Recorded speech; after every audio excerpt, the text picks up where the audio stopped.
This is the SpongeBob Magic Box. Was it really magic, or was it just an empty box? Let's find out. So, this box appears in the episode Idiot Box. It starts with SpongeBob and Patrick anxiously awaiting for the arrival of a giant package. Squidward thinks they've ordered something unthinkably stupid, like usual, like a lifetime supply of bubble soap. But he could not be more wrong. Actually, they've ordered a giant TV. Probably the biggest one in all of Bikini Bottom, honestly. SpongeBob can't believe they bought something so huge, but being SpongeBob and Patrick, they throw it away almost instantly. Because of course, they just wanted the box. Honestly, I just grab the TV while they're distracted and try to get on with my life in 8K HD Netflix binge sessions, but I guess Squidward is just different. Anyways, Squidward decides to confront the pair and question their intelligence for spending what must be at least a year's worth of SpongeBob's salary on a giant TV they didn't want. But SpongeBob and Patrick don't care about the TV because they have their imagination. In SpongeBob's mind, the box can transport them to pretty much any time, period, or fantasy that they can conjure up in their heads. I mean, Patrick could even be a starfish.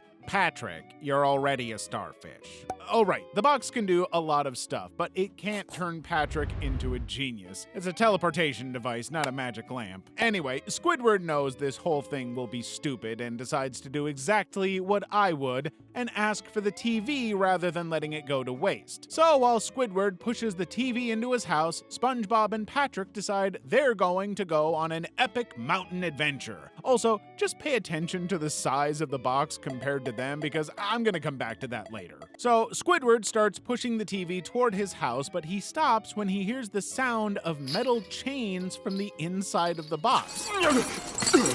And SpongeBob pleading with Patrick not to go so high. But Patrick is feeling super brave and says, "I'll take it easy when I'm dead." But as soon as Squidward gets into his house, he realizes he forgot the remote that, works the TV, and he has to go and get it from beside the box. And by the way, when he gets the remote, he just kind of pushes it into his shirt, which is weird. Like, I know he has no pants, but surely the remote would just drop out of the bottom. It kind of seems to me like Squidward should invest in some pants. Anyway, Squidward hears SpongeBob and Patrick's adventure from inside the box, and it sounds insane. The sounds of chains are still clinking, but there's an echo as if they're inside a cave, and SpongeBob screaming at Patrick to keep his voice down to prevent an avalanche. And then Squidward gets an urge that he just can't seem to ignore. So he kicks the box, and that's where this episode takes a pretty weird turn.